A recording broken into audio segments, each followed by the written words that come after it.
lugar, daros las gracias por estar aquí en este acto. La verdad, para una facultad como esta, yo creo que para cualquier centro educativo, pero especialmente para hay actos que son realmente relevantes. Bajo mi punto de vista, este acto que le hemos llamado acto de apertura del curso académico 2016-17 es muy especial. Y es especial porque cuando sabemos dentro de la sociología la cultura tiene un carácter simbólico muy especial, y entiendo que este lo tiene. ¿Y por qué yo creo que es relevante este acto? Pues es relevante porque en principio para nosotros ya he dicho en unas ocasiones que para los docentes el año no empieza en enero, sino que para nosotros el año empieza en septiembre y finaliza en junio.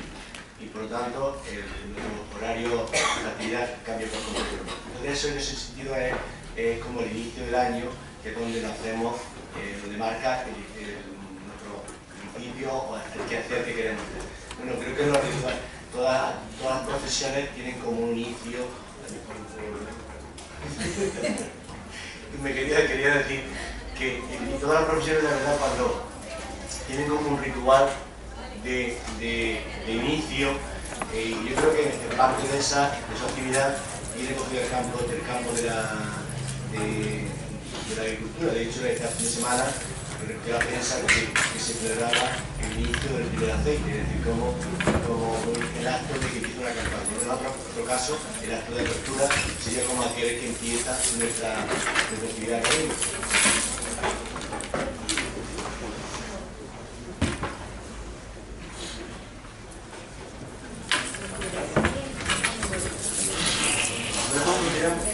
Aquí hay sitio.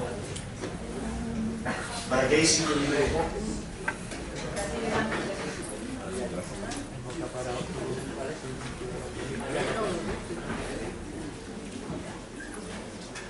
Bueno, como estaba diciendo, digo que el inicio para nosotros, de septiembre, o este acto, simboliza un inicio de una actividad que desarrollamos a lo largo de 9 meses. También digo que eso es importante porque en otras como al final, cuando empieza el año, todo el mundo se hace un nuevo propósito, pues en otro caso sería lo parecido. Cuando empieza el curso, lo hacemos nuevos propósitos, nos establecemos nuevas metas. Cada uno de nosotros habrá propuesto seguro que quiera terminar el curso que está, a sacarse el B1, hacer deporte, o sea, muchas actividades a lo largo del tiempo. Creo que la verdad que todos los profesores se han hecho otras metas, que conseguir la educación, publicar un artículo, todos nos proponemos algo nuevo cuando empieza el curso académico. La verdad es que lo que también parece que todo esto se consiga ese propósito que nos tenemos en la vida. Pero además también entiendo que es importante porque para este nuevo equipo de canal quiere darle ese reconocimiento especial a este acto y por eso este año lo ha cambiado y ha decidido que habitualmente se invitaba a un conferenciante de fuera y entendemos que una cuestión que puede ser relevante e importante para darle más pero un acto es que también reconocer la valía de la gente que trabaja en esta casa y por eso ha decidido que cada año la conferencia de acto de apertura lo tiene un profesor de la facultad, cada por departamento. O sea, que este año lo imparte un profesor del departamento de la Santrina, del departamento de sociología, porque es el departamento que más número de profesores tiene. El próximo año lo impartirá un profesor del departamento de ciencia política, que es el segundo, luego de economía, que es el derecho internacional, que siga el farmacéutico. Cogiendo lo que hace la universidad en su acto de apertura, cada año va haciendo, en este caso cada año lo da un profesor. Por eso del departamento. Es una forma de reconocer y poner en valor el tema humano y que creo que tenemos grandes profesores dentro de la casa. Esa es la foto que también me acompaña a la mesa a la derecha, una profesora de actividad que es la directora del departamento de sociología, que es la que va a hacer la presentación de conferenciantes, que es lo que pertenece al departamento de sociología y ya es la que pertenezco yo, que es la jefa simbólica y real. No voy a decir nada del conferenciante porque lo hace la directora. decir que es un profesor catedrático de sociología y una persona que en el tema que nos va a hablar sobre globalización, una referente a nivel general internacional. Por lo tanto, yo creo que muchos de los alumnos pasan por la casa, no lo conocen, hoy la posibilidad de que también, como dicen el dicho, de que seamos profesores de mierda. Por lo tanto, por eso es la razón por la que he invitado al profesor. Desarrollo los problemas técnicos.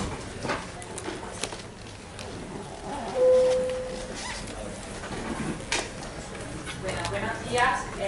Muchas gracias por estar aquí. La verdad es que es una alegría ver la sala como está, ¿no? En este acto de inauguración que es tan importante para nosotros, ¿no? Este acto de apertura.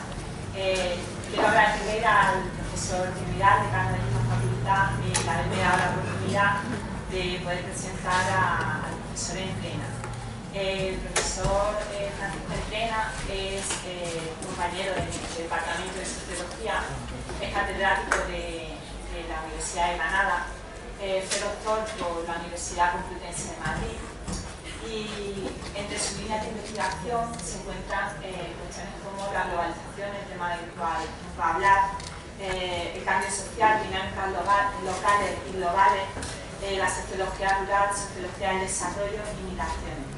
A lo largo de su trayectoria investigadora y académica, el profesor Entrena ha publicado 135 trabajos, incluyendo en ellos capítulos de libros, artículos y libros. Ha dirigido 17 tesis doctorales, es miembro de la Facultad Latinoamericana de Ciencias Sociales y en todas sus publicaciones pues, están en editoriales de prestigio y en artículos en revistas indexadas. El próximo año, no sé si lo sabe, pero el próximo año tiene que celebrar los 30 años impartiendo docencia. Prácticamente desde sus inicios, el profesor Entrena se especializó en la docencia en sociología rural y en materias relacionadas con el cambio social, los procesos y estructuras sociales, materias a las que se dedica también en la investigación y en las cuales yo he tenido la suerte de ser alumna suya. Su investigación también es global, porque un ejemplo de ello es que trabaja de las 17 tesis doctorales que ha dirigido, pues se refieren muchas de ellas a temas de globalización y localización, pero en lugares tan diversos como Brasil, Argentina, Venezuela, Uruguay, México, Paraguay. Se ha estudiado también el sistema soviético de estratificación social, pero a la par que realizan investigaciones comparadas, por ejemplo, comparando Mercosur con la Unión Europea o Marruecos con México, a la par que realizar este tipo de investigaciones también se ha centrado en investigar lo local, no lo ha dejado. Por ejemplo, la realidad social andaluza y algunas investigaciones sobre el impacto de la globalización en el municipio elegido. A mí me resultó curioso que en 1994 tiene una publicación sobre un tema que ahora mismo nos resulta de gran interés a todos, que es el tema de los refugiados, en su caso en España. Quisiera terminar mencionando algunas publicaciones que creo que son relevantes en la materia de estudio que hoy va a presentar en su conferencia. La globalización, reacciones locales al proceso de globalización, food production and eating habits from around the world,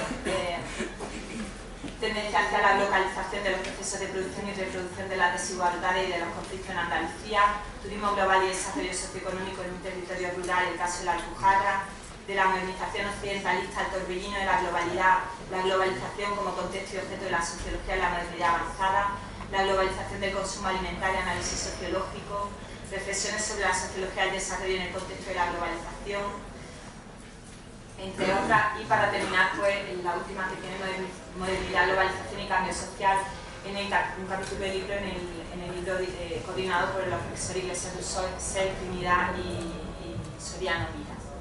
No le resto más tiempo al profesor Entrena, dándole paso, agradeciéndole de nuevo que esté aquí con nosotros y dejándole con su conferencia. Muchas gracias por esta presentación. Me siento un poco abrumado por tanto elogio.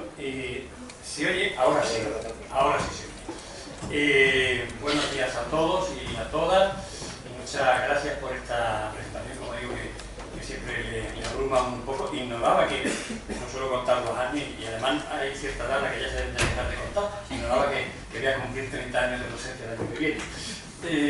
Agradezco a todos su presencia aquí. Y bueno, la dinámica va a ser, yo hablaré durante 3/4 de hora o 1 hora, pero luego espero que ustedes y vosotros intervengáis con comentarios y preguntas y discrepancias y opiniones, porque seguro que el tema da para ello. Y da porque, con deciros que últimamente, si oímos, vamos, yo a medida que vengo oyendo las noticias los últimos días, cambiaría esto, cambiaría lo otro. Es un tema tan de actualidad y que cambia tanto y que nos preocupa a todos, y por lo tanto no es baladí pensar en ello. Yo vengo escribiendo sobre globalización, pensando en ello desde los años 90, y lo primero que voy a hacer es, se me oye bien por toda la sala, ¿no? Sí. Lo primero que voy a hacer es, ¿qué es la globalización? Porque hablar de la globalización es un término muy polisémico, muy confuso, que se presta a muchas interpretaciones, que además suscita muchas emociones a favor y en contra. Un término que hoy se ha generalizado su uso a partir de los 90, pero que es un término que viene de muy atrás. La primera vez que podemos hablar de globalización en nuestro contexto europeo occidental, no ya si nos vamos a nivel del mundo, los chinos ya estaban globalizándose en el siglo X, cuando se extendían por todo el hemisferio de su área de influencia, pero en nuestro contexto occidental, el descubrimiento de América, que es un descubrimiento, aunque algunos dicen que evidentemente hubo allí europeos antes, los vikingos estuvieron, pero quiero decir que en la Edad Media tardía, cuando se va a Cristóbal Colón a América, se ignoraba, los que estaban allí ignoraban que existíamos nosotros, y al revés, también, y los europeos, por lo tanto es un descubrimiento. Eso ya es un ejercicio de globalización, como lo va a ser el primer viaje de navegación alrededor del mundo, que lo hace precisamente, como saben, en español. Entonces, sin embargo, esa primera globalización, y es una globalización que es sobre todo de occidentales, en este caso que he dicho de los que descubren América, que van al resto del mundo, que van en el caso de españoles de la época medieval tardía, que van a descubrir, se encuentran con un nuevo mundo, y es un proceso, por lo tanto, de occidentalización. O sea, no es de gente de las colonias, que todavía no eran colonias, evidentemente se forman después, que vienen hacia acá. Eso es una singularidad. Que Colón se trae unos cuantos indígenas, no sé si con su voluntad o en contra o a favor, para que los vean, como una curiosidad, para que vean que ha estado hoy, sin saber que ha descubierto América, por supuesto, como ha sabido. Y también fueron globalización de lo que fueron las colonizaciones que llevan los países europeos, Alemania, Francia, en el siglo XIX, fines del XIX también, pero sobre todo a fines del siglo XIX, y sobre todo en África, en Asia y en Oceanía. Y eso también es formas de globalización. Y también es formas de globalización lo que es los procesos de modernización. Ya yo tuve una asignatura cuando estudiaba en los años 77-82 en Madrid, un tercero de carrera, optativa anual, entonces las optativas eran anuales y las asignaturas todas eran anuales, que era procesos de modernización.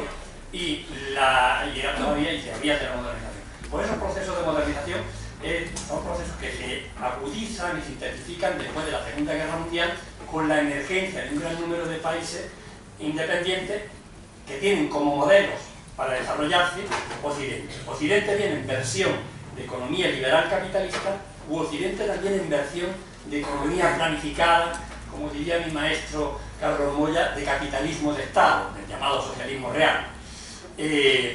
Esos son también procesos pero en todos estos casos, como digo, de evangelización, colonización y modernización. Daros cuenta que estoy muy deprisa porque me voy a centrar en lo actual. Estoy hablando de 3 procesos y de 5 siglos. En los 3 casos estamos hablando de occidentalización, el centro del mundo, el Occidente, y el centro no solamente de poder, sino también el centro de paradigmático, el paradigma de referencia. O sea, los que se aspiraban a modernizarse aspiraban a imitar este modelo. En versión socialista, de economía planificada o en versión de economía liberal capitalista. Claro, ¿qué es lo que provoca? Pero ya en ese caso ya hablamos de globalización como algo que se expande a nivel mundial, a nivel del globo. Eso es globalización. Que algunos al lado dicen, bueno, eso es mundialización. Pero es algo que se extiende a nivel del globo. Por cierto, no es un globo, como saben, se asemeja más a una patata que a un globo. Pero bueno, no afinando tanto, es un globo. En todo, ¿qué es lo que provoca la globalización? La globalización provoca un cuestionamiento de los a priori en los que se sustentan los propios occidentales cuando descubren o toman contacto con otros pueblos que no sabían de su existencia o no los conocían. El primer problema se les plantea, y a nivel anecdótico lo cuento, a los españoles cuando descubren América y se encuentran que allí hay seres humanos. O sea, primero, el debate que se plantea es, bueno, ¿estos son seres humanos o no son seres humanos? Afortunadamente, Fray Bartolomé de las Casas y otros se comprometen y luchan, son seres humanos. Claro que son seres humanos, igual que nosotros. Y si son seres humanos, a mí esto no me cuadra. ¿Cómo es posible, pensar en la mentalidad de un medieval, que esta gente no haya tenido ocasión de conocer al único Dios verdadero? Porque yo en Occidente sí lo he tenido de esta ocasión. Allí los que no quieren ese Dios son los infieles. Momento que era algo infierno, los musulmanes y si todos los allí pensaban igual. Entonces, ¿cómo resuelven eso? ¿Cómo resuelven eso? Esto no puede ser. Entonces, hay Lafalle, un interesantísimo libro, llega a la idea de que hay una de los dioses aztecas, hay un dios que es Huitzilopochtli, que es partidario de los sacrificios humanos, de la violencia, de la clase que estaba dominando, que es de los aztecas que estaban dominando el imperio mexicano azteca en ese momento. Y luego hay otro dios que es Quetzalcóatl, que significa serpiente emplumada, o también gemelo precioso, serpiente emplumada o gemelo precioso, y que ascienda a los cielos, el gemelo precioso. Hay toda una mitología de eso. Pues bien, los teólogos empiezan a hacer elucubraciones. Y claro, en el griego, Tomé significa también gemelo, la etimología parece ser, yo cuenta Lafalle, no soy experto en eso, por lo tanto, deducción. Santo Tomás estuvo en América. Santo Tomás estuvo en América, luego a esta gente les llegó la palabra de Dios, del Dios verdadero. Ya tienen ellos resuelto su problema. Y además resuelven otro problema, el de la legitimación de la conquista. Estamos aquí porque somos necesarios para, de alguna manera, reavivar esos rescoldos que quedan de esa evangelización que se ha ido adulterando, pero al fin y al cabo era un Dios pacífico, el Dios Quetzalcóatl. Claro, ese mito no llegó nunca, no pasó nunca más allá de las elucubraciones de teólogos. Pero a siglos más tarde, la Virgen de Guadalupe se le aparece a un indígena. 3 siglos después, cuando se estudia eso, normalmente estas apariciones se analizan cuando ya han pasado 2 siglos o 3, pues cuando se analiza, se le aparece a un niño que se llama Juan Diego, un niño por lo tanto hispanizado, casualmente se le aparece en el mismo sitio, yo estaba allí cuando estaba en México, cuando lo llevan a la vela guadalupana, allí estaba el santuario de una diosa que tenía mucho fervor entre los indígenas, que era la diosa Tonanzi. En fin, la Virgen Guadalupana se le aparece directamente al niño. Los indios tienen relación directa con Dios a través de ni más ni menos que con su madre, los indígenas. El mito de lo que es la legitimación, ya no necesitamos de los conquistadores. La legitimación de los, que luego evidentemente la independencia no la hacen los indígenas, la independencia la hacen los criollos, no es otra cosa, pero la independencia de los indígenas está legitimada en gran medida por esa idea, y todavía en el siglo XX, Emiliano Zapata, uno de los zapatistas del siglo XX, Emiliano Zapata, los zapatistas de Emiliano Zapata llevaban como estandarte tierra, religión y libertad. Y libertad era tener tierra, porque si tú no tienes tierra, la sociedad tradicional no tienes el recurso básico, entonces no eres autónomo, no tienes nada. Y la religión, y era uno de los estandartes, era la Virgen de Guadalupe. Bueno, para no seguir con eso, pero en definitiva, ¿todo esto qué? ¿Cómo cuando tomas contacto con otros tienes que redefinir tus propios a priori? Tienes que redefinir los propios fundamentos de tu cultura. En el siglo XIX, volviendo otra vez a las colonizaciones, la antropología, como muy bien sabéis, si no sabéis, o algunos por lo digo yo, nace precisamente de la necesidad de reflexionar sobre otras culturas. Hay un libro clásico de John Butler, que ya era clásico y que se llama Otra Cultura, y que estaba ya en la época que yo estudiaba, y es precisamente la toma de contacto con otros que obligan a los occidentales a replantearse sus propios fundamentos. Y ahí nace la antropología, y nace a fines del siglo XIX, como sabemos, principios del XX. Bien, como digo, en todos estos casos, Occidente era el centro paradigmático, no había cuestionamiento, aunque ya había cuestionamiento desde los inicios. O sea, este cuento que he dicho de tener que reinventar los mitos estos de Tonantzin guadalupana, o el mito de Quetzalcóatl, Santo Tomás, todo eso ya son, o lo que es la antropología, o sea, ya hay, digamos, los otros ya están haciendo que nosotros, siendo nosotros los occidentales, empecemos a replantearnos los fundamentos de nuestro propio mundo. Pero esto no se va a producir con intensidad hasta un momento que es clave, que es años 90, con la caída del muro, de Berlín. Y el terreno para esto ya se prepara en los años 80, que es todo el neoliberalismo de Margaret Roberts, Margaret Thatcher. Robert era su apellido de soltera, y la política que hace privatizaciones, desmontaje del Estado de bienestar, que ya se empieza en España, se debe precisamente a Europa en un tiempo en que España el neoliberalismo en una oleada mundial. Por eso las políticas, al fin y al cabo, aunque tú seas socialdemócrata, se dejan de alguna manera llevar por eso. En los 80 hay políticas en España que tienen un tinte neoliberal. Un gobierno socialista, con un Estado bienestar que se va desarrollando, que ya había algunas cosas hechas de antes, y que crece enormemente, pero que en ese momento el Estado de bienestar, en el contexto mundial y en el europeo en el que se desarrolla, ya se estaba desmantelando. Muy bien. Es la caída del muro lo que va a provocar eso que se llama, para muchos, el fin de la historia. Lo que dijo Fukuyama, el fin de la historia. Eso que es una nueva manera de experimentarse y producirse la globalización.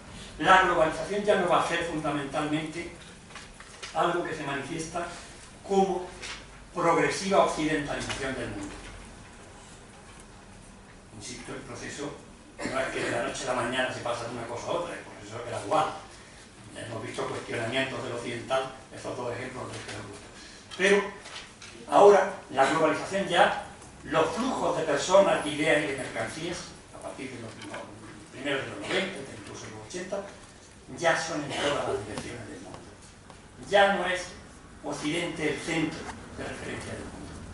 Ya Occidente no es ni el centro del poder, aunque predominantemente sí que conserva gran parte de ese poder, y se sacia, pero cada vez menos, y creo que veo con las noticias que se han producido en el corazón del imperio,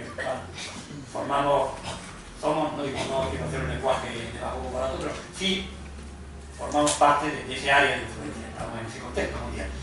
Tiene que ver con eso, o sea, sigue perdiendo peso. O sea, los mapas del mundo, cuando tú abres esos mapas, todavía la inmensa mayoría ponen Occidente en primer lugar, pero eso ya es un anacronismo. El mundo, el eje del mundo, ya no solamente económico, sino también a veces paradigmático, se está desplazando hacia Asia. Se está desplazando cada vez más, concretamente a China. Entonces, en este contexto, más que hablar de occidentalización, esto es lo que yo he puesto en algún sitio, sería hablar de el torbellino de la globalidad. Imaginad que tiráis una piedra en un estanque. Alguna vez lo habéis hecho, o en un charco de niños jugando, y se forman una serie de ondas concéntricas.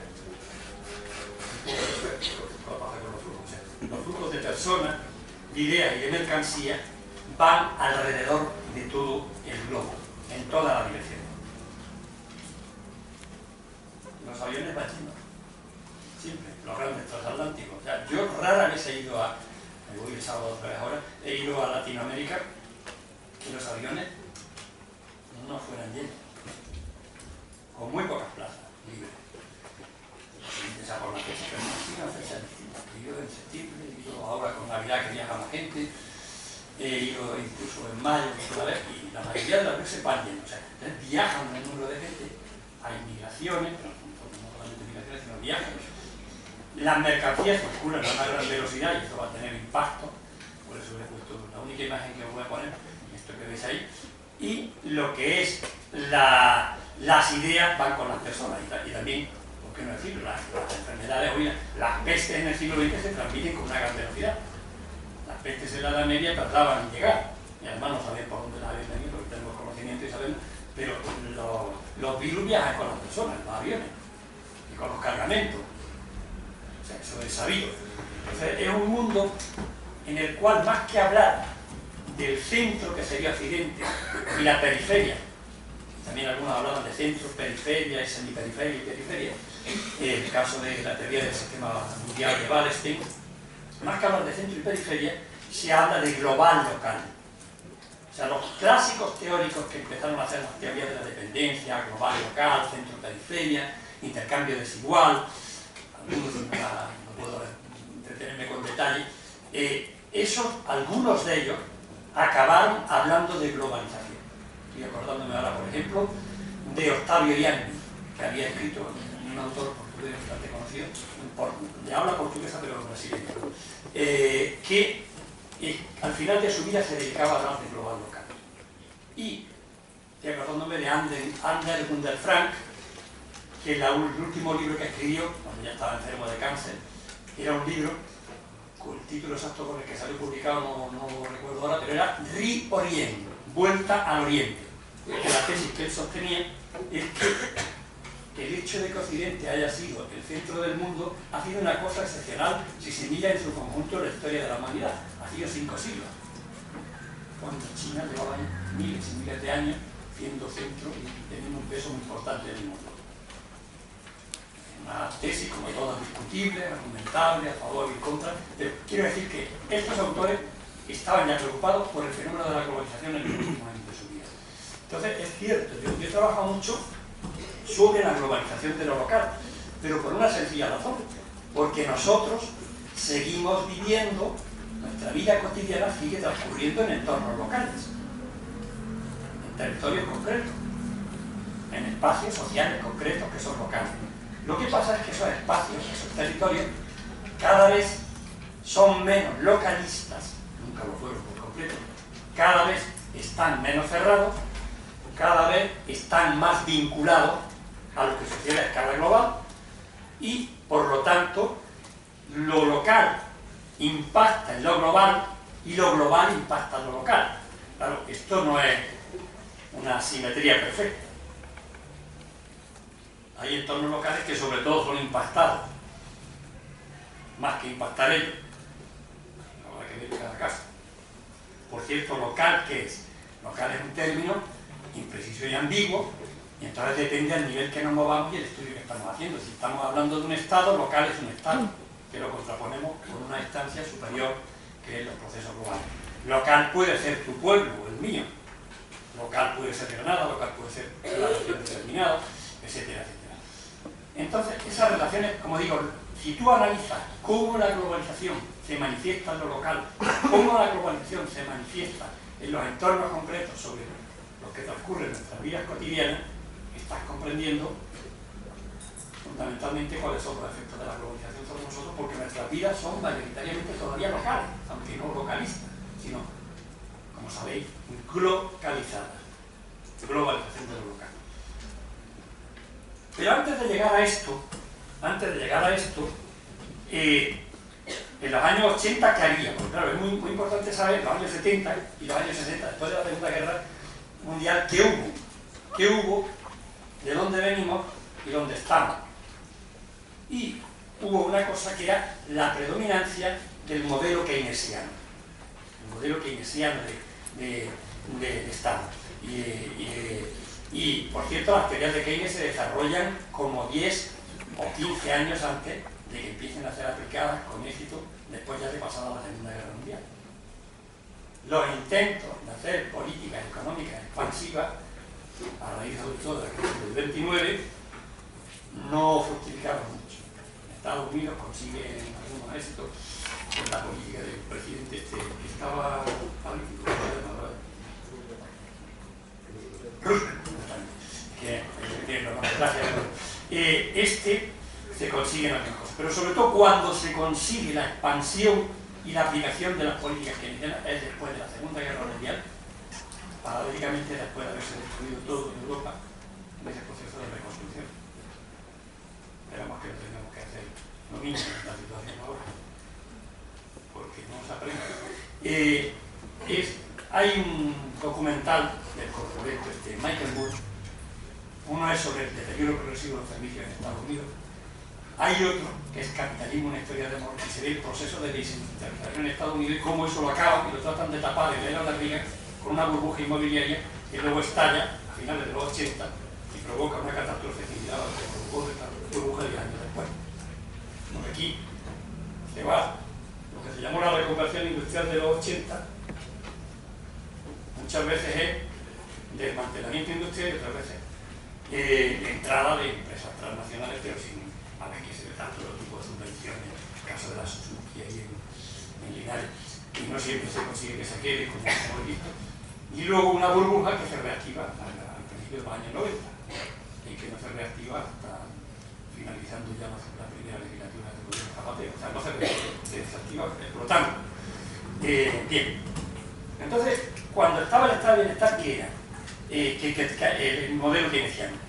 Es cuando más desarrollo adquiere eso que se llama el estado de bienestar. O sea, ¿cuáles eran uno de los pilares fundamentales del modelo keynesiano? Crecimiento económico.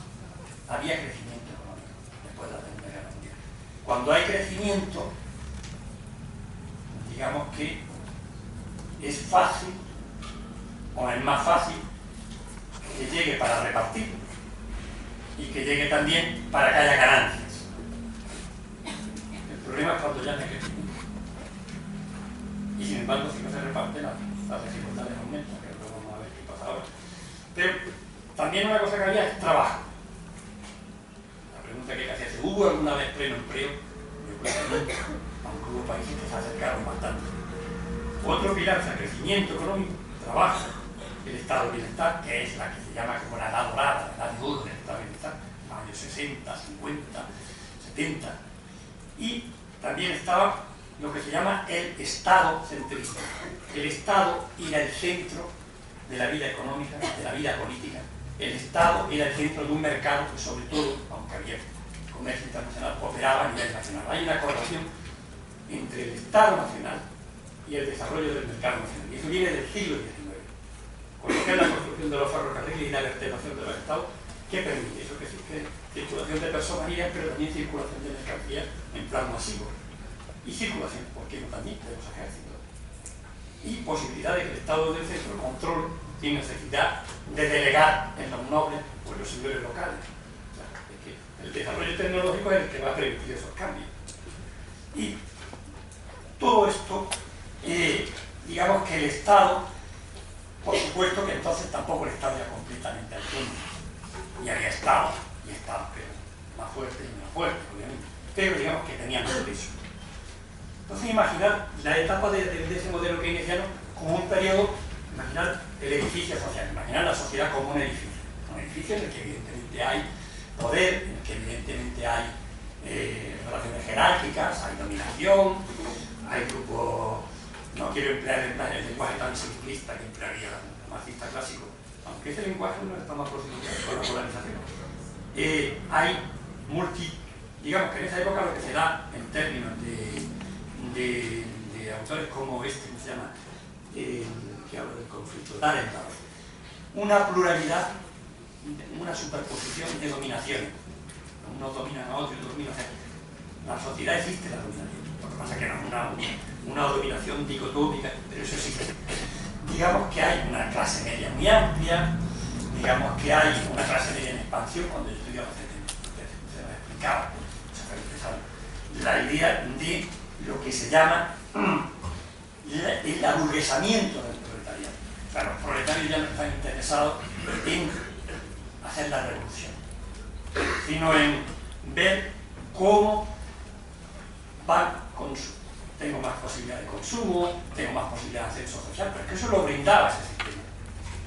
Y eso lo brindaba un sistema de crecimiento. Y ese sistema de una sociedad que fomenta la meritocracia, que además en cierta medida, la propicia que se produzca. Eso es típico de épocas de crecimiento industrial, y eso se da incluso, o sea, yo dirigí una tesis sobre lo que era la Unión Soviética, y la Unión Soviética, el crecimiento industrial permite movilidad. Si alguno tiene tiempo, que vea una película, que por cierto a Rodríguez te gustó mucho, porque es una película que no es política, pero se ve cómo era la estructura de clases que existía en clases, que es Moscú no cree en las lágrimas. Si no la encontráis nada más que en ruso, alguno que me escriba, porque yo la tengo con subtítulos. Pero es obviamente digo, todo el mundo que habla ruso. Aquí, de la universidad, pero habla ruso. Y es una película que aparecen los problemas de género y otros temas más. Pero quiero decir, cómo ella aparece, me he acordado porque el tema es que en la medida que hay crecimiento, hay posibilidades de que más gente se incorpore. Y lo que se está fomentando ahí, en la película de cómo se fomenta la movilidad deseable, que es la que supone un esfuerzo y una aceptación de las reglas del sistema, por supuesto. Entonces hay tres modelos, tres mujeres. Una madre soltera que llega a lo más alto. Una segunda, a través de la vida de mujer, que se casa con un obrero y se va viendo cómo va ascendiendo, el nivel quinto, el nivel sexto en las fábricas. Y luego otra que está obsesionada por ascender, que se casa con un deportista de fracaso en matrimonio. Sigue toda la vida queriéndose casar con alguien rico. Y está, en una de las escenas, aparece que está ella en una tintorería. Trabajando en una tintorería. Y llega un general y empieza a coquetear con el general. Cuando aparece una señora, la recordeta también igual que el general, y la mira con la mirada de la fulmina, vamos, se da cuenta que debe ser, y era la mujer del general. Total, que cuando se va, le dice la amiga, tú no tienes remedio. Y dice ya, ¿qué habrá que hacer para casarse con un general? Y dice, pues empezar casándose con un sargento. ¿Veis? Ahí es la movilidad. Todo sistema establecido, no estoy haciendo aquí, lo que propicia, porque iba en juego la propia legitimación de la producción y reproducción del sistema, es que la movilidad sea por causas institucionalizadas y por causas legitimadas por el sistema. Y eso funcionó aquí, funcionaba y funcionaba en los países nuestros, incluso mejor que allá. Se ha dicho que hay por ahí de que el comunismo hizo más por los obreros y por las clases medias, incluso bajas, de los países occidentales que por los suyos propios. La vida no estaba bien para el Estado. ¿Cuándo se abre la vida? Por la caída del muro.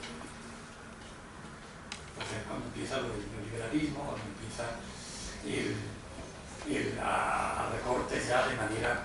Pero que eso se había ido preparando, como digo, ya era Riga y Thatcher. Que son simultáneas.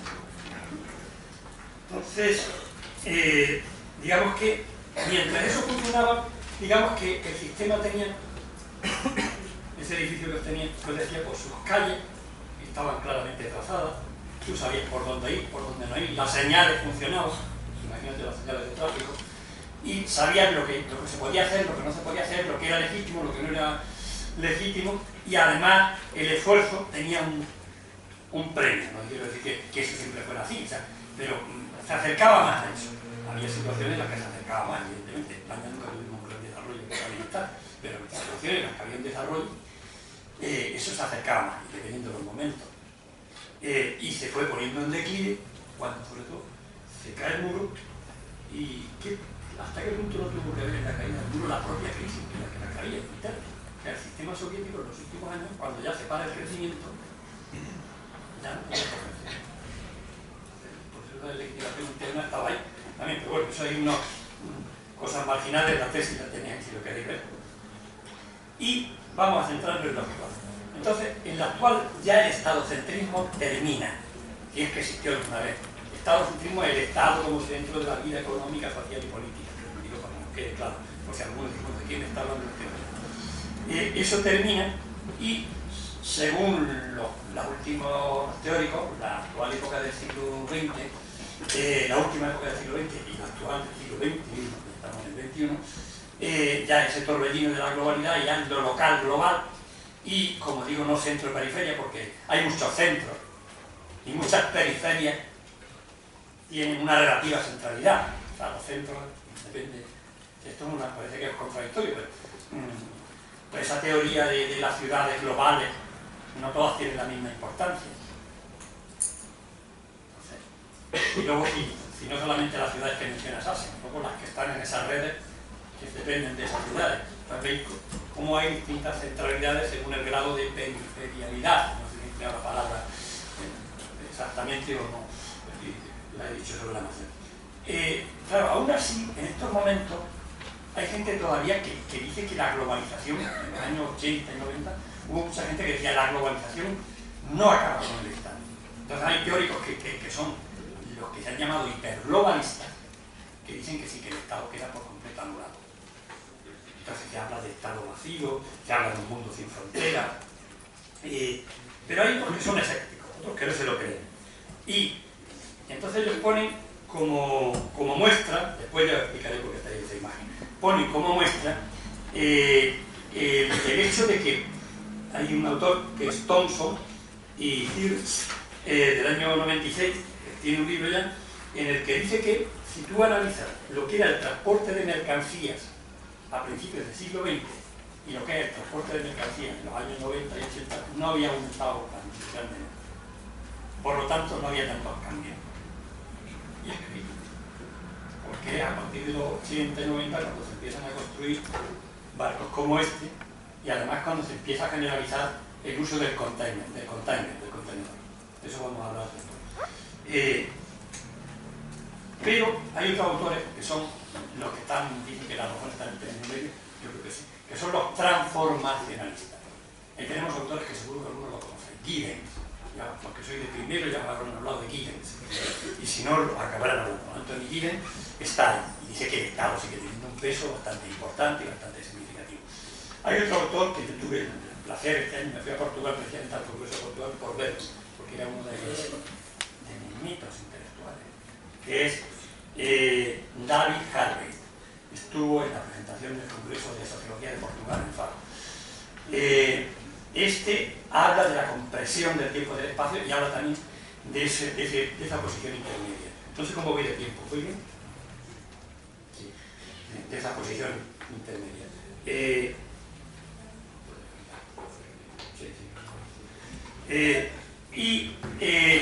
Evidentemente, ¿qué es eso de la compresión del tiempo y del espacio? Eso lo posibilitan los medios que no conocemos. O sea, si yo voy a mi pueblo natal, que es Monterrey, o a Loja, que es el segundo pueblo donde dice el bachillerato, son 60-70 kilómetros. Si me ocurriera a ti esto, no es posible. Incluso puedo durar un par de días, que puedo hacer un par de días y siento que me tapa bastante. Claro, veo unas cosas que no veo que vienen en un coche. ¿Pero qué me permite el autobús por coche? Más rápido. Y si yo ahora que voy a Argentina se me ocurriera en los barcos que fue Colón, como iban todavía a principios del siglo XX, tardaría bastante. O sea, tendría el tiempo de estar allí, seguiría en el camino. Entonces podemos ir en los aviones y así, de que 12 horas o 13 si se retrasa, y es muy rápido, es rápido. Entonces se comprime el tiempo y se ve el mundo de otra manera. O sea, el mundo es una aldea global, como ya dijo Mandújar hace muchos años. Por los medios de locomoción, pero también por los medios de comunicación, el Internet. Entonces, todo eso que permite una realidad completamente nueva, permite que cuando tú tienes redes relacionales o redes de trabajo científico y te comunicas con esas redes, lo que cuenta no es la distancia a la que están, porque el mensaje es instantáneo cuando yo mando un mensaje. Depende del tiempo que se conecta. En la red que trabajaba recuerdo que había un miembro que era de Murcia y otro de Lisboa. El de Lisboa está siempre pegado al correo por ahí, pero el de Murcia no lo veía. Tardaba 4 días en responder. Los de América dependían. Muchos te respondían antes de que hubiera acabado de cerrar el correo. Entonces, digamos que el mensaje circula instantáneamente. Entonces, esto permite contacto con los otros de manera mucho más efectiva y una creciente desterritorialización de las relaciones. O sea, un creciente predominio de relaciones sociales desterritorializadas. Yo puedo no saber de mi vecino gran cosa, y hay vecinos que no sé gran cosa. Mi vecina de arriba solamente sé que pisa muy fuerte. y que los pisos están construidos fatal. Y entonces, si va descalzo, porque va descalzo, vibra todo. Y si va con zapatos, porque va con zapatos. Cuando ella está a levantarse, o si se pone a las 8 a arreglar la casa también, que el fin de semana, o a las 7:30 y todo eso. No sé más de ella, ya porque claro, a raíz de eso, te fijas mi mujer, que no tiene el pelo de esta manera, pero el nombre yo no lo sé, mi mujer quizás porque lo ha mirado. Pero yo sé más de la vida de alguien que está al otro lado del charco. Y cuando digo yo, digo tú y mucha gente. O sea, permite un tipo, no, pero no solamente a ese nivel, sino que esto va a redefinir las relaciones de trabajo. O sea, cuando yo llegué a esta facultad, el buzón estaba lleno de papeles. Ahora casi nunca hay papeles. Muy raro que haya papeles. Algún libro que te llega, alguna cosa. Los mensajes circulan vía correo electrónico. Entonces, incluso la organización micro del trabajo cambia. Bien. Entonces, la globalización se ha hecho presente en nuestras vidas cotidianas. Por eso digo aquello de lo importante de lo local y lo importante incluso de tratar instituciones que son nuestra micro sociedad cotidiana o las personas concretas, porque es ahí donde se materializa la globalización.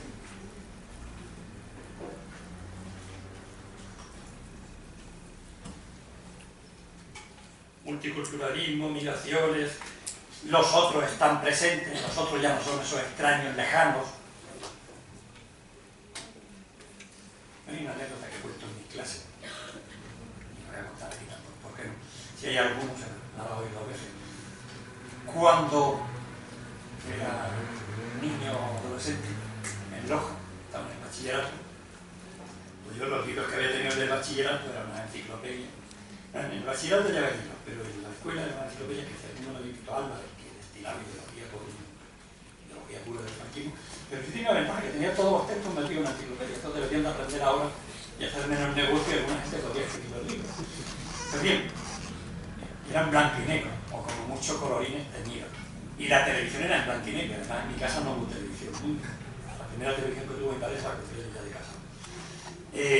Entonces, llegó al seminario de Loja, que había un seminario que ya estaba cerrado prácticamente, ahí hay gente pero no, a estudiar, un joven negro.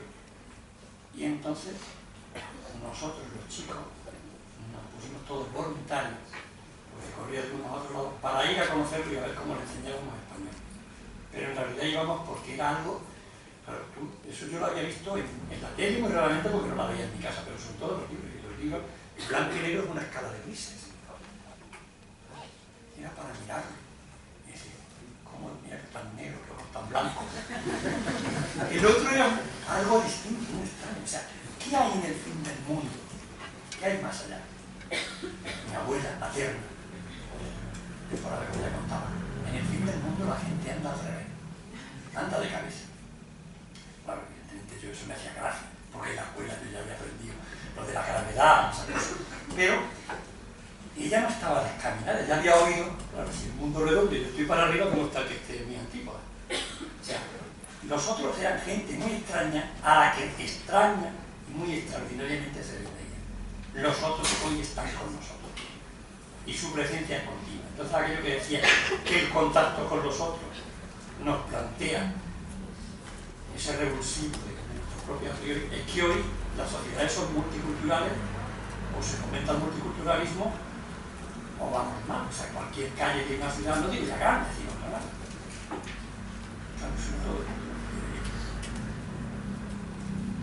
No recuerdo todavía con un amigo, familiar, lejano, no pariente, en Granada, paseando por una calle, que muchas veces de marroquí, aquello que lo sacaba de casi luego lo acaba votando, que diría que los culpables son esta gente. ¿Entendéis? Entonces, el reto de vivir con los otros se plantea más que nunca hoy, porque los otros están presentes, y nosotros somos también los otros, caray. O sea, la convivencia de lo heterogéneo y lo diverso, en los modos de comida, en la alimentación, la comida típica que está en restaurantes, en las ciudades, no es ya solamente grandes, sino también Tú puedes ir en Granada, no sé si habrá mucho de comida mexicana, pero luego comida árabe que lo hay. Y en Madrid digamos que hay de todo. Bien. Entonces, nuestra vida está impactada por eso, en el cotidiano. Y no digamos la vida familiar. O sea, ¿qué había entonces antes en la casa? La televisión y estaba el teléfono. Y cuando sonaba el teléfono, papá o mamá se enteraban. Si es que había teléfono. Y se enteraban y las llamadas se sabía con quién estaban hablando. Y cuando tú estabas en casa se sabía dónde estabas y qué estabas haciendo. Los niños están en casa. Aquí quieren estar chateando con el móvil o por el ordenador. ¿Qué estarán haciendo? A las 3 de la madrugada. Y ya un día voy a entro a las 3:30 y estaba con una partida de rol que tal. Claro, lo positivo de esto es que tiene un nivel de inglés bastante bueno. Cuando fue la primera estancia tenía un nivel de inglés, todo tiene aspectos positivos. Pero era una... O sea, tú, el hijo está allí, pero ya no está. O sea, el monopolio de la educación, padres, madres, hijos. Primero, cuando se generaliza la escolarización, que sería un tiempo que ya está, es la otra fuente. Porque la familia, la social, que no es la fuente de socialización. Pero bueno, en mi época ya no era fuente de socialización única. Pero es, ya no es el único teléfono, ya son relaciones individualizadas de todos los miembros de la familia con su teléfono, con su específica cuenta de Facebook, con su específica cuenta de Twitter o lo que sea. O sea, entonces, todo esto, digamos que tiene una intronización incluso en un ámbito tan cotidiano como es la propia estructura de la familia, y la propia lógica del desenvolvimiento cotidiano de la familia, y eso tiene efectos sobre las relaciones familiares y la socialización. La comida es un acto social. Que hoy las familias no pueden comer casi nunca, por los horarios de trabajo de padres, de la madre, del padre, por la llegada del COVID, así. Pero es que además el día que pueden comer, a veces hay que discutir para comer juntos. Porque si están con una partida o están con el ordenador, si tú les interrumpes, ya viene la tensión. Entonces, todo esto está afectando a ese nivel. Para bien y para mal. Todo tiene sus pros y sus contras. Esto que aumenta es una sociedad que tiene cada vez más incertidumbre, que tiene cada vez más riesgo, y el riesgo no solamente es el riesgo ambiental, que se centró sobre todo en él, como sabéis, Ulrich Beck. Pero Ulrich Beck también habló del riesgo social. Ulrich Beck hizo un viaje a Brasil antes de que estuviera el gobierno de Lula, que mira cómo han acabado. Pero concentrada, cambiaron muchas cosas y la seguridad privada estaba cada vez más de allí. Claro, marginación, exclusión, desempleo, violencia estructural que aumenta, violencia real y física que aumenta, crecimiento de las aseguranzas, como dicen allí, la seguridad privada. Ya. El Estado va delegando, está marcando parcelas, entonces hay gente que vive en fortalezas, en residencias que son como fortalezas. En Venezuela, cuando estuve en una vez, pues toda la residencia estaba cercada, eran casas, pero estaba todo cercado y allí no pasaba nadie, si no era con el control. Y además le explicaba, mira que este es un profesor que hay aquí, no vaya, para que el otro se asegurara que yo no era nadie que iba secuestrando. Y el otro miró al coche, el vigilante, para ver que yo no era nadie que iba allí.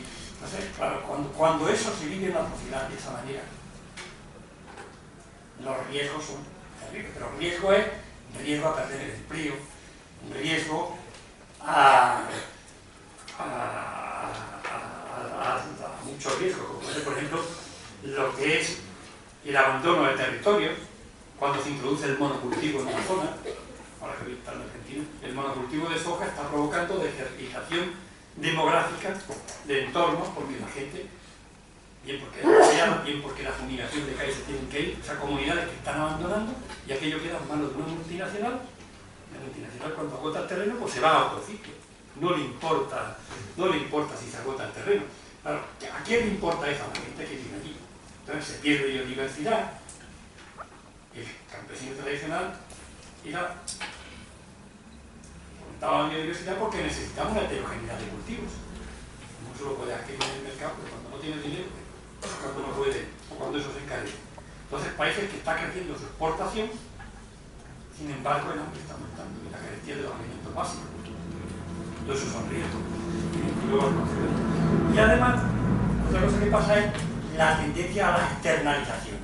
O sea, las grandes transnacionales y las grandes empresas, en la etapa forrestera, la gran organización. Y en esa gran organización, digamos, que tú sabías dónde estaban los límites y sabías, era un poco, es decir, Goliat, David sabía dónde estaba Goliat. Hoy David no sabe dónde está Goliat. ¿Quién es el responsable de determinada contaminación? Cuando empleo este de David no sabe de dónde está Goliat, estoy tomando de los términos a Néstor García Canquillo, autor de origen argentino que vivió y permaneció mucho tiempo en México. Hoy, no sé si alguno ha visto una película, creo que es La Fortaleza Negra, digo mucho que tenga una cultura cinematográfica. Una fortaleza que se cambiaba cada noche de lugar, entonces era imposible encontrarla. O sea, los poderes hoy son mismos. O sea, habéis visto hoy cómo se produce un coche, cómo en la producción de un coche puede haber distintos países implicados. Y cómo se puede mover la cadena productiva de un lado a otro, con una facilidad tremenda si aquí tengo huelga o aquí tengo conflicto. Esto provoca, evidentemente, desarticulación social y esto tiene que ver mucho con esto, que ya lo vamos a ver, pero ya aquí lo tengo. ¿Esto qué es? Esto es un barco enorme que las fotos accedía ella, porque como curiosidad los alumnos te pueden enseñar cosas y no pensando él no estaba pensando en las cosas que yo he pensado después a reír eso. Un alumno del máster de problemas sociales me lo trajo una foto, como que decía un alumno ya mayor, cuidado.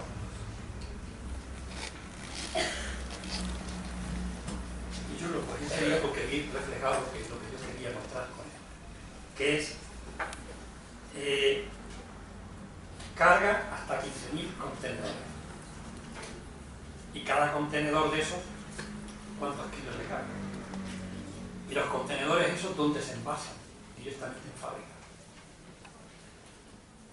Entonces, un producto es empaquetado directamente en la fábrica y llega en poco tiempo, en 3 o 4 días puede llegar aquí, al puerto de Tánger.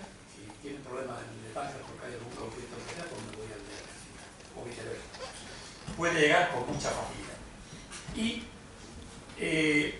el producto llega sin gran deterioro. O sea, una de las cosas de la teoría económica clásica, de esto que hay alguno que me corrija si lo expreso mal, es la cercanía. O sea, donde hay, si está muy lejano el transporte encarece mucho el producto. Pero este problema ya está evitado, ya está sobrepasado. O sea, ya la cercanía, es que esto es cerca. Puede llegar el producto a gran distancia. Y puede llegar desde fábrica. Puede llegar a Europa. Es construido solo para alta mar, no pasa los canales ni de Suez ni de Panamá. Fue construido en 5 secciones flotantes y después montado. Mirad la proporción, que tiene al lado no es tampoco un barquito pequeño. Y el puente de mando está a más de 10 pisos de altura.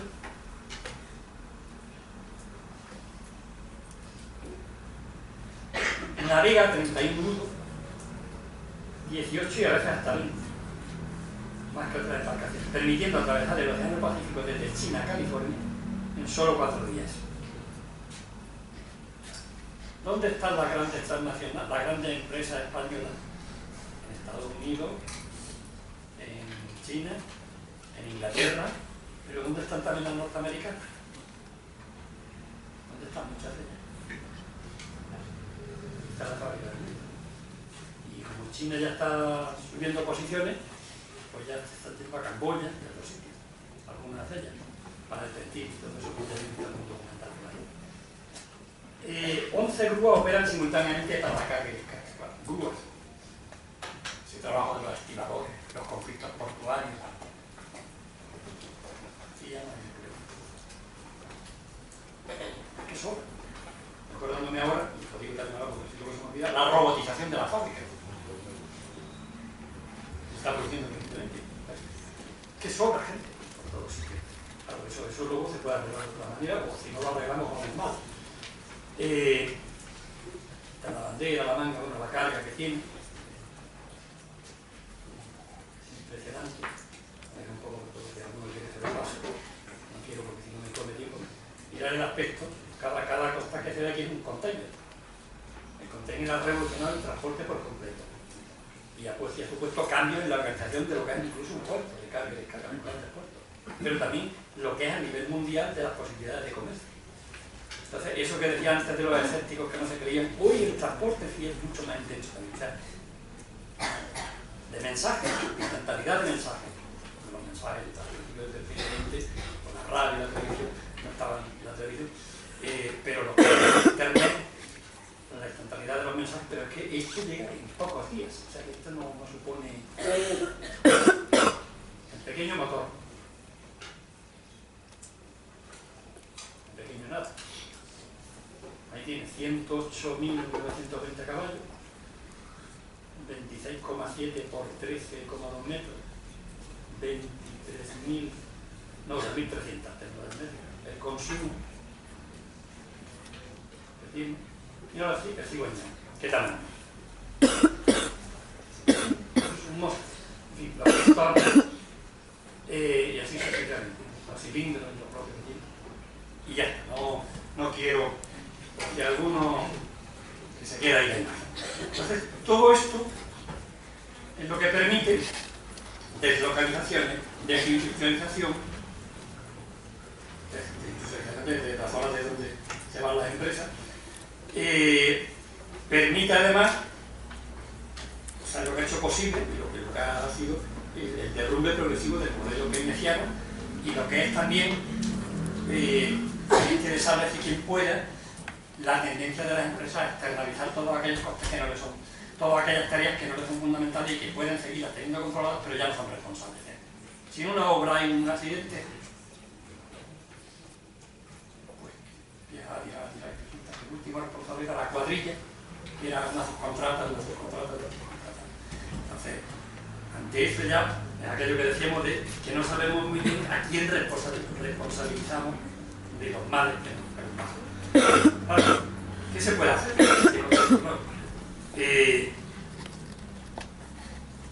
Creación de empleo es clave. Ahora se está hablando en los últimos días, se está hablando mucho de lo que ha pasado en Estados Unidos. Y hay gente que está preocupada, gente que está muy preocupada. Obama dijo que está preocupado. Yo estoy preocupado. Tengo esperanza de que no se hagan cosas, pero preocupados estamos. Gente preocupada que es inconsciente. Eso va a tener efecto. Entonces, detrás de todos esos procesos, habría que ver qué condiciones industriales, qué condiciones de trabajo, mejor dicho, tenía esa gente. Gente que otra cosa que lo vaya a resolver, eso. Marginación, exclusión, deterioro de las clases medias, impactos ambientales, fallan las bases de todo lo que era el modelo keynesiano. El Estado ya no es el centro, el Estado de bienestar tiene serios problemas, aunque sea el reto. Si no se mantiene, peor nos va todavía. Ese es uno de los retos.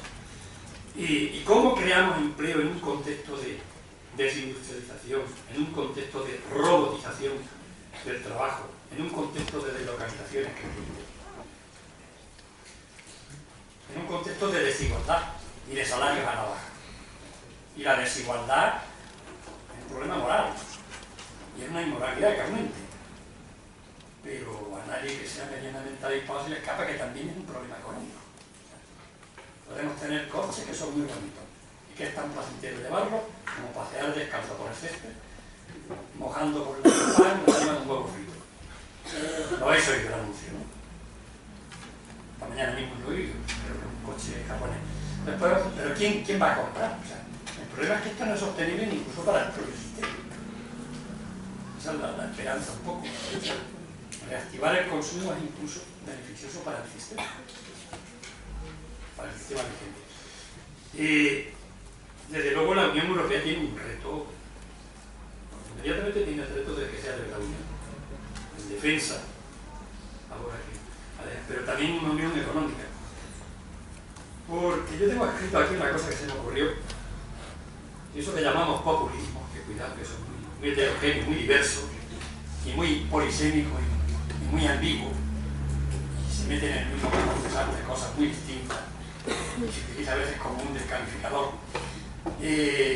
Eso que llamamos populismo, en cualquier caso, lo que sí refleja es descontento creciente, deslegitimación creciente, incapacidad creciente de los sistemas para satisfacer las demandas de empleo, de estabilidad, de que las personas en un modelo transformista podían planificar lo que eran sus vidas, podían tener trayectorias de vida previsibles.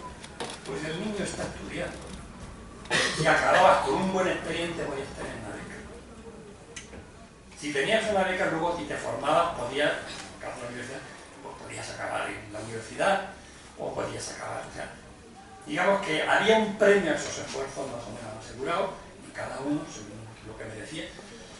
Cuando eso no se cumple, cuando eso empieza a fallar, cuando empieza a quedar cada vez más gente en la cuneta, cuando no se empieza a ver futuro, porque claro, cuando no tienes claro dónde estás, y el problema es que no tenemos claro cuál es el presente, y si no sabemos claro dónde estamos, ¿cómo sabemos claro hacia dónde tenemos que ir?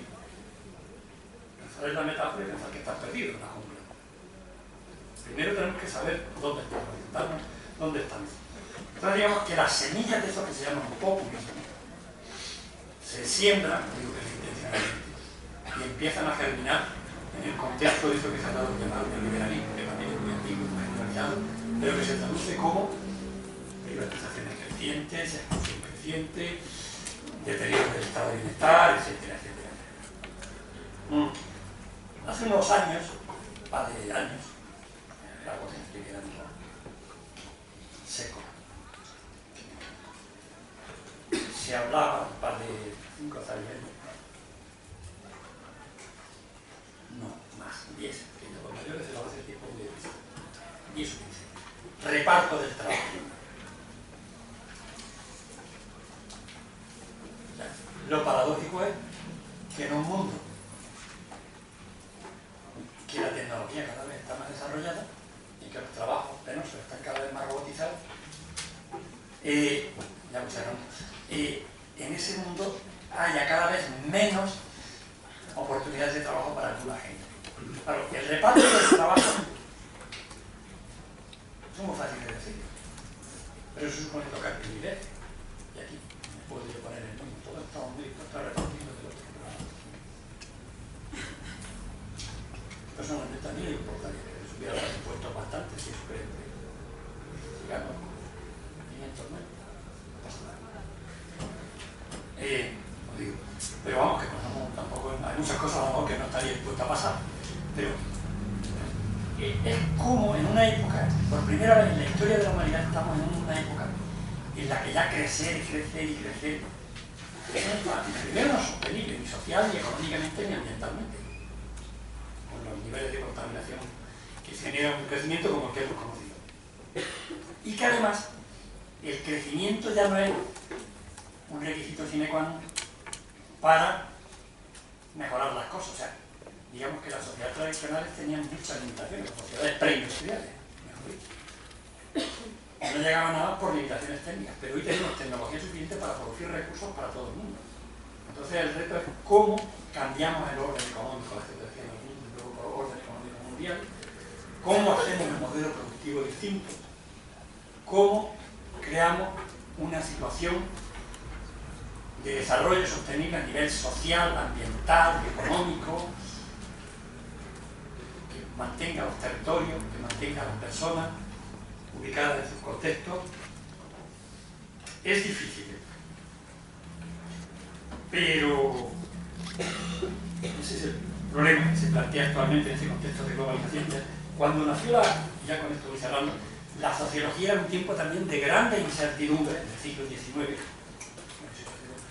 y grandes cambios. Y en ese momento de grandes incertidumbres, de grandes cambios, muchos vieron que había progreso. Y era más fácil ver progreso para sobre todo para los que se estaban viviendo. Pero también hubo muchos sectores, sobre todo tradicionales, agrarios, no solamente campesinos, sino gente, todo el que se veía perjudicado por esos nuevos tiempos y no se adaptaba, que añoraban y mitificaban el pasado. O sea, estaban conviviendo la utopía progresista, la que mira hacia el futuro, con utopías regresivas que miraban hacia el pasado y que mitificaban el pasado. Hoy no sabemos muy bien dónde está, dónde va, qué va a ser el futuro. Decía un momento que me preocupa, y a mucha gente me preocupa, qué va a pasar dentro de 5 meses. No lo sabemos. Pero desde luego lo que sí está claro es que sí debemos ir sabiendo ya lo que no contribuye a arreglar las cosas. Y desde luego el caldo de esos populismos, o el caldo de esa utopía regresiva que tienden a mitificar el pasado, a restaurar esa gran América que podemos hacer otra vez, o ese pasado que se supone que se mitifica, eso pasa en muchos sitios. Ese caldo, populista, a poner muros. En vez de muros, ¿por qué no ponemos reglas? Reglas que regulen la economía, que regulen la sociedad. Ese es el reto. Podría cerrar aquí, para no extenderme más, que creo que me he extendido un poquito más de la cuenta y podéis hacer preguntas y comentarios, lo que queráis.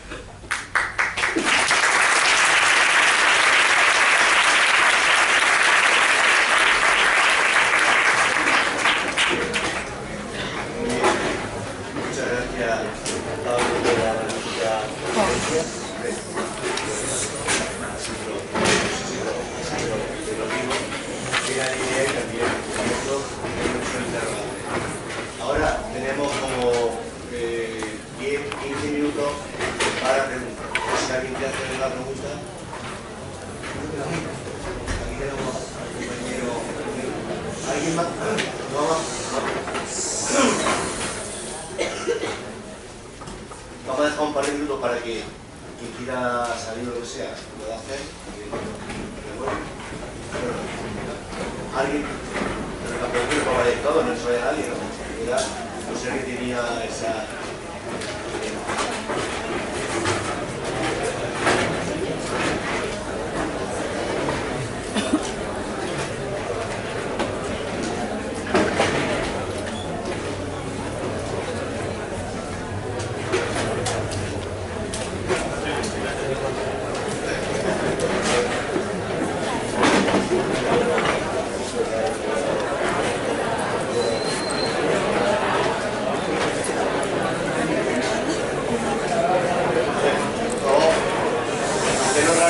Pasamos a las preguntas. Bueno.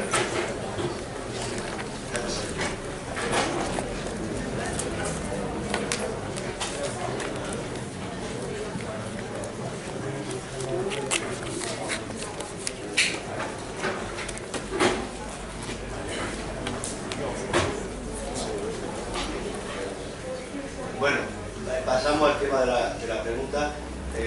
Quería hacer una pregunta. Levanta la voz, por favor, para que tenemos el micrófono. Sí.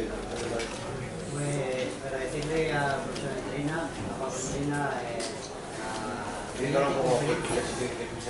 Alza la voz.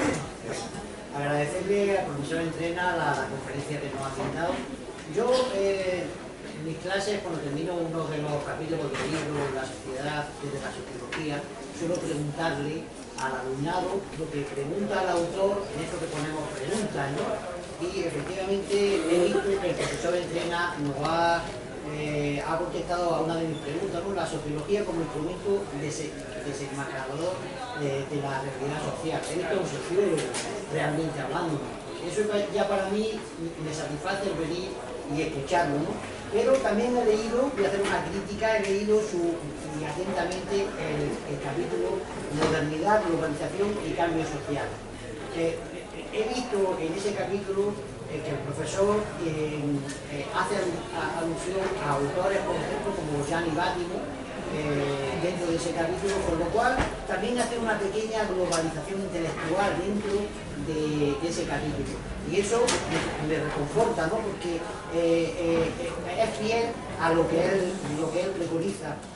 También he leído a la desigualdad global que nos brinda en su capítulo Jesús de Miguel. Y estoy muy de acuerdo con él en una cosa, en que hemos cambiado en la desigualdad del proletario como clase social está establecida, ese proletario que, aunque tenga trabajo, no llega a final de mes, pero se está construyendo, y yo creo que se ha construido ya, una nueva clase social, que es el precarizado, ¿no? El precarizado que, como bien ha explicado el profesor Entrena, es esa persona con incertidumbre habitacional, con incertidumbre en lo laboral, con incertidumbre en su vida y en su proyecto de vida.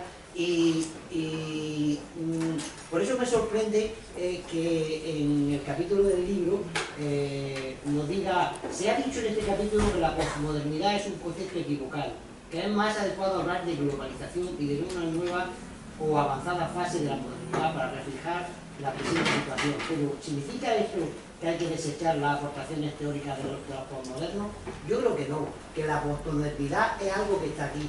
Yo lo voy a hacer una metáfora por una visión que me ha impactado en estos días, ¿no? Que ha hablado el profesor después de las elecciones de Donald Trump. Cuando en un colegio donde el profesor Trinidad y yo estudiamos el sistema educativo, en un colegio, en un comedor de un colegio americano, dicen pon el muro, significa que hay excluido e incluido, y que el mundo está diseñado así. ¿Está de acuerdo el profesor Entrena en que no estamos en una nueva era, que estamos en una hipermodernidad, o estamos en un nuevo estadio que se llama posmodernidad? Sí. Es una pregunta como para dar otra conferencia, pero no voy a darla. Voy a procurar ser breve. Bueno, eso tiene que ver porque Celia ha sido alumno y colega, y nos conocemos desde hace tiempo. Yo llevo años en el libro Modernidad y Cambio Social diciendo que posmodernidad es un concepto equivocado, un concepto que no es adecuado, porque claro, tú no te acuestas hoy moderno, la modernidad era que se sabía el sentido de la historia, se sabía dónde íbamos, la modernidad, digamos que era la etapa tardía y más lograda de ella sería el modelo keynesiano. Entonces todo estaba claro. Y con la posmodernidad eso de pronto te levantas, te acuestas un día y al día siguiente te levantas posmoderno. Entonces, claro, yo con eso no estoy de acuerdo. No estoy de acuerdo y yo creo que eso, precisamente si el mundo es más incierto, es por ese proceso creciente de globalización que provoca esa intensificación de los flujos de personas, de ideas y de mercancías y esa relativización que eso lleva de los planteamientos y de los a priori de las personas, y es una relativización continua. O sea, es una sociedad que se está modificando continuamente, que está amoldando, redefiniéndose, construyéndose y deconstruyéndose. Esa humanidad líquida, que también lo tenía ahí, pero me lo he omitido, de la que habla Bauman, sin duda. Pero yo, con eso que quiero decir, que evidentemente la raíz de todo esto es la globalización. Y claro, para mí la modernidad no solamente es un marco también de horizonte deseable. Entonces, digamos que hoy por hoy sigue siendo deseable que se realicen los ideales de la modernidad: libertad, igualdad, fraternidad, una sociedad más justa, una sociedad en la que la gente sepa a qué atenerse, qué hacer, que el individuo sea dueño de su destino, el antropocentrismo, que las personas, y para eso hay que crear un sistema y crear unas condiciones. Entonces digamos que la modernidad es también un horizonte utópico, y renunciar a eso es, ¿qué hacer? Nos volvemos otra vez a la premodernidad. Entonces, por eso, ¿qué es lo que yo les digo de fallo a las teorías posmodernas? Que las teorías posmodernas, la mayoría de ellas, te ayudan a reflexionar, pero son un poco como notarios de la catástrofe. Y dicen, la modernidad era, y pintan un ideal de modernidad como nunca ha sido, porque nunca ha existido esa modernidad tan perfecta. Hay un autor que dice que nunca fuimos modernos, que es Bruno Latour, que como voy pensando en voz alta, ya se ve que por nombre se te registra. Y yo coincido plenamente con él, pero sin embargo el ideal de modernidad sí tiene que seguir vigente, que eso se le llame modernidad o se le llame de otra manera, pero que son los derechos humanos, las libertades, la persona que se dignifica por el trabajo, la persona como dueña de su destino, la sociedad, el conocimiento, la transparencia, el desarrollo de la ciencia como progreso. Eso tiene que ser horizonte deseable, y como progreso entendido como algo que llega a la mayoría de la gente. Entonces, que estamos en un mundo que se parece mucho a eso que llaman la posmodernidad, sin duda. pero que eso no se explica haciendo un poco de relator de la catástrofe, es decir, todo lo que no es por contraposición a una supuesta etapa en la que sí era, porque así no se entiende, la historia es procesual, y entiendo el proceso de cómo ha sido la globalización, que le ha remontado los 5 siglos, y cómo esa globalización ha ido produciéndose y avanzándose.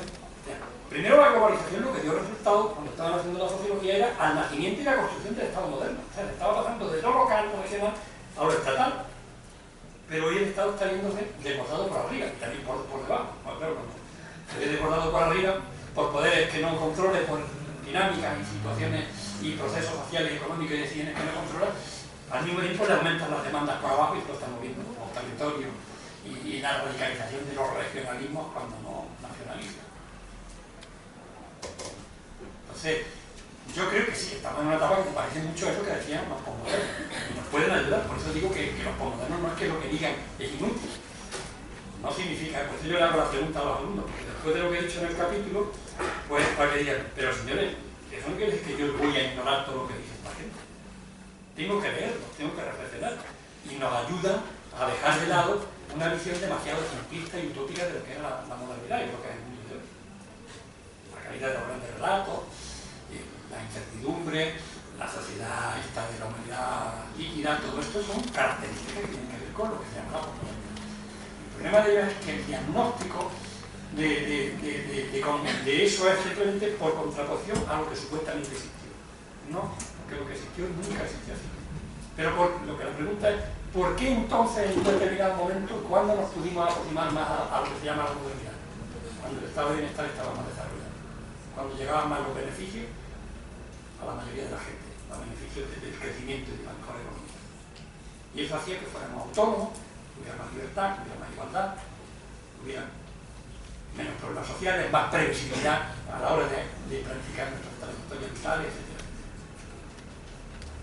No olvidar como sociólogo nunca las bases estructurales sobre las que se construyen los problemas cotidianos sobre los que nos movemos.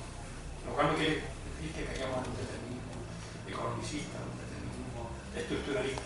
Pero un sociólogo nunca lo olvida. Fíjate lo que yo Duque, aunque se centraba sobre todo en la cultura, en las normas, los valores, las representaciones colectivas, etc. Muy bien, Paco. Me encanta tu última reflexión. ¿Alguna pregunta más? Vamos,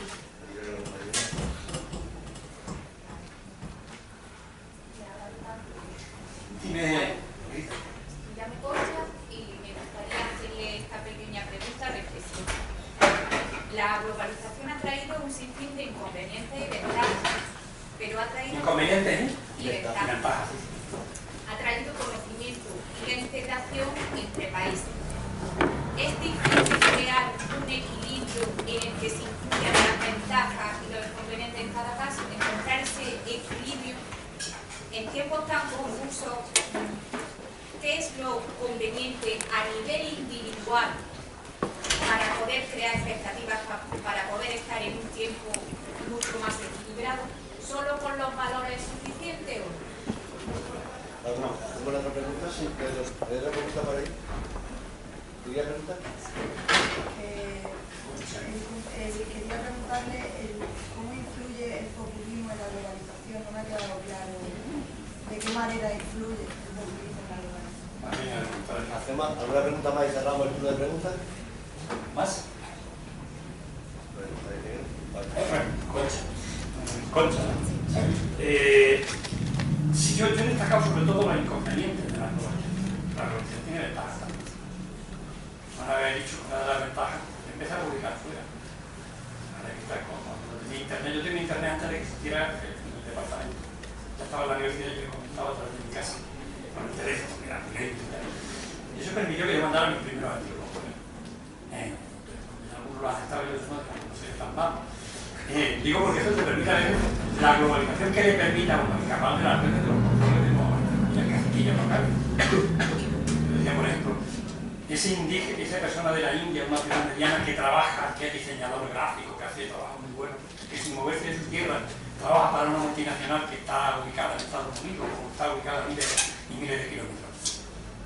La multinacional lo cuerpo que le va a pagar menos, pero él trabaja porque sin duda gana mucho más que lo que gana allí, está escapando de las redes de la movilización permite también ventajas. Con la movilización podemos crear redes de trabajo desde la base.